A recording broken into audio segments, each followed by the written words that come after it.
But this was once one of the most magnificent archaeological sites in the world. It was here that an Assyrian king 3,000 years ago built his palace, and many of the statues and the frescoes from that time were preserved of the highest quality.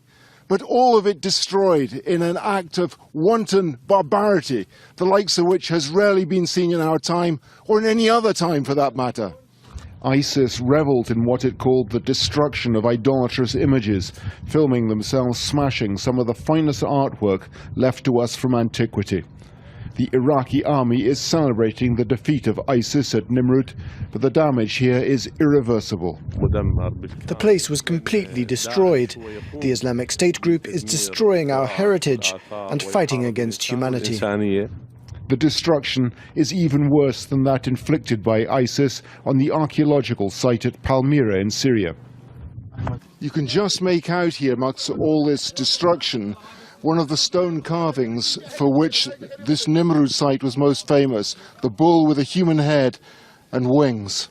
By doing this, the Islamic State organization was not just destroying an archaeological site or this palace, it was destroying Iraqis' collective memory of themselves. It was destroying their history, destroying, if you like, Iraq itself.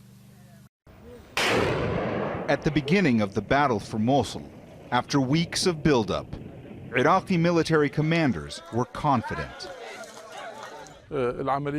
The operations are going very well and according to plan. Sometimes we are ahead of the plan because of the high morale and the fighters' strong will to fight ISIL to liberate Mosul, which has been under ISIL rule for the past 2 years.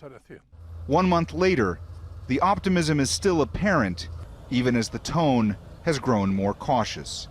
Kurdish Peshmerga forces had already completely encircled Ba'ashiqa before making their final push to retake the town. But resistance from the remaining ISIL fighters was tougher than the Peshmerga thought. They insist the town has now been cleared, but they are still on guard. And while Iraqi security forces continue to inch ever closer to Mosul, the fighting in surrounding villages, suburbs, and neighborhoods has been far more difficult than many on the ground had anticipated. This is urban warfare that only seems to grow more difficult. Street to street, house by house. I personally believe this is going to take longer as anticipated, that it's going to take minimum 6 months to 1 year. And that's also the opinion of many military generals from the US coalition forces and also international generals and military experts. From the previous reports, they were stating that it's going to only take months or a couple of months or a matter of a few weeks, which is not true. While analysts believe that ISIL will eventually be defeated, they're also concerned about what will come next. We need to have a political and diplomatic settlement because after the war, what is going to happen? What is the plan? What is going to be the post-Mosul strategy? What is going to happen to the minorities like Christians, Yazidis, and Shabaks? Many worry that in Iraq, a country constantly struggling to bridge the sectarian divide, an already dire humanitarian crisis will only grow worse. In Iraq, even before the battle for Mosul began, there were already over 3 million internally displaced people. Since the battle for Mosul began, there have been over 50,000 people newly displaced. Now aid workers worry about the more than 1 million people still inside Mosul. While new camps keep springing up, aid agencies say it won't be enough and warn their resources are already stretched. This is the Hassan Sham camp, which opened in the past 2 weeks and is already filled to capacity. Some families don't even have tents yet. Already, even as expansion is underway, there's a shortage of supplies. Iraq says it is winning its war against ISIL, but for most, this hardly feels like victory. Mohammed Jamjoom, Al Jazeera, Erbil.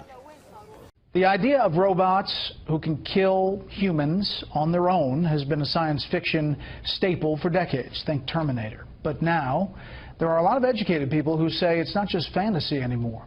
Tonight, Pentagon producer Lucas Tomlinson looks into how the Department of Defense is involved. Robots acting on their own, hunting down humans and killing them. What's only been seen in Hollywood could soon be coming to a battlefield near you. The Pentagon investing billions of dollars to develop autonomous weapons, machines that could one day kill on their own. And now, the big question, how much independence to give them. We're convinced that fully autonomous weapons, perhaps better known as killer robots, would pose grave dangers to civilians, and for that matter, to soldiers. We think that they cross a fundamental ethical line by turning life and death decision-making over to machines. Over 30 countries already possess defensive weapons which use autonomy to shoot down incoming missiles or aircraft. But the Pentagon insists humans will decide when to strike. When it comes to the use of force on behalf of the American people, there always needs to be a human being involved in making those decisions. But critics don't want to take any chances. We think that they should be preemptively banned. They don't exist yet, but they're coming down the pike very rapidly. In 2003, a U.S. Army Patriot missile battery, a system which incorporates a high degree of autonomy, shot down 2 friendly aircraft, killing the pilots. I don't think we should ever expect war to be perfect and pristine. There's going to be incomplete information. There's going to be accidents. There may be ways in which automation can make warfare more precise, and we've already seen that with smart weapons. Sherry says autonomy could reduce civilian casualties on the battlefield if used the right way. Experts say the Pentagon is only interested in using the technology for logistics operations or other tasks such as refueling aircraft. Others see the value in unmanned submersibles like this Ghost Swimmer, a potential underwater drone. Today, automation is being used for driverless cars and on Wall Street, but it's not perfect. When you look at, say, stock trading today, it's highly automated, and there have been situations where these algorithms that companies have, they interact in unexpected ways, and you get something like a flash crash. And I don't think you'd want to see the military equivalent of that, a flash war. Top Pentagon officials say the U.S. must stay ahead in the robot arms race. Nations like Russia and China are trying to develop the technology to close the gap. The United States won the Cold War in part due to its innovation prowess, something it hopes to maintain. Brett? Lucas Tomlinson live at the Pentagon. Lucas, thank you.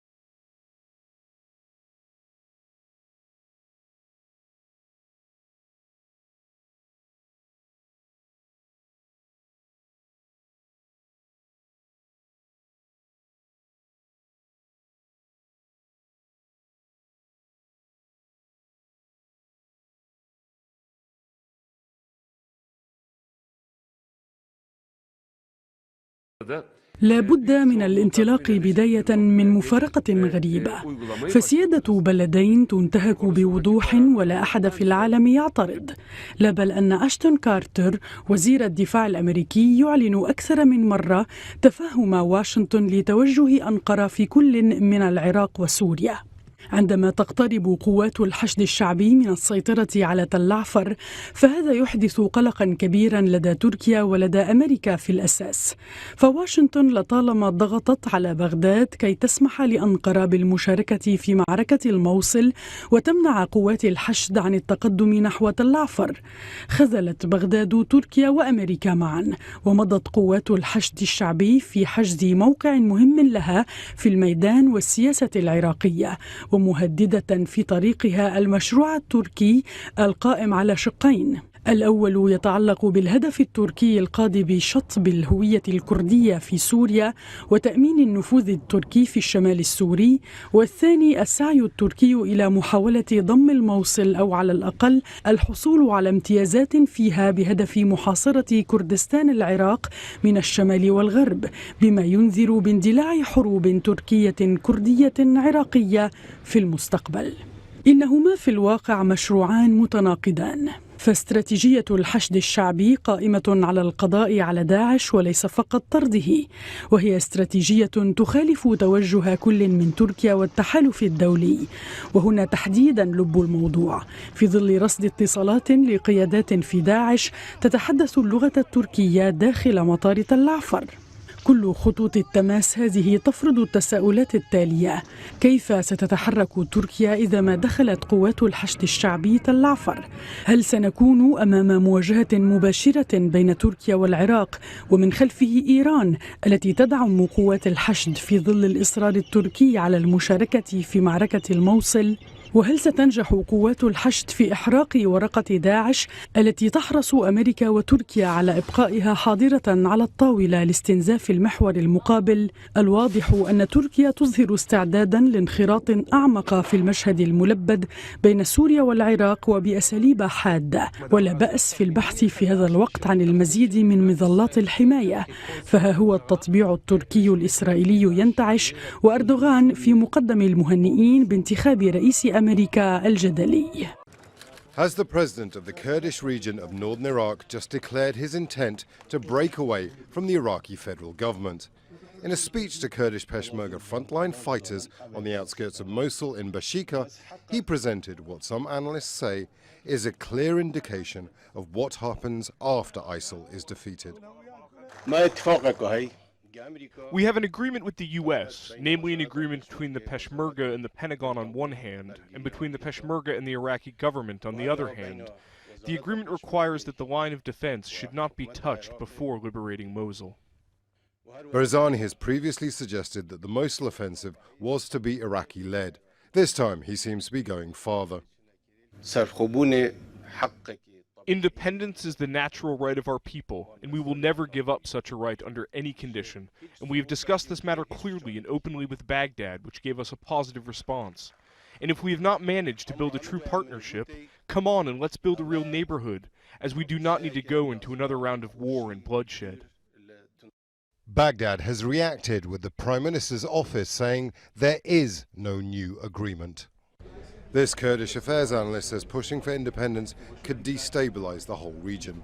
I think the KRG, Masoud Barzani, and the Kurds more generally, one could say, have had long-standing ambitions for statehood. It's been a subject that has dominated Kurdish discourse, commentary, Iraqi politics over the past decade more generally. What we've seen after, or since ISIS came to the scene, is a dramatic alteration of the political and security environment. Now, with that has come the opportunity structure for a potential Kurdish state. There's also the Syria conflict and the uncertainty and the volatility in the region more generally. One could say that all these factors have provided the impetus for a Kurdish state to emerge, to evolve.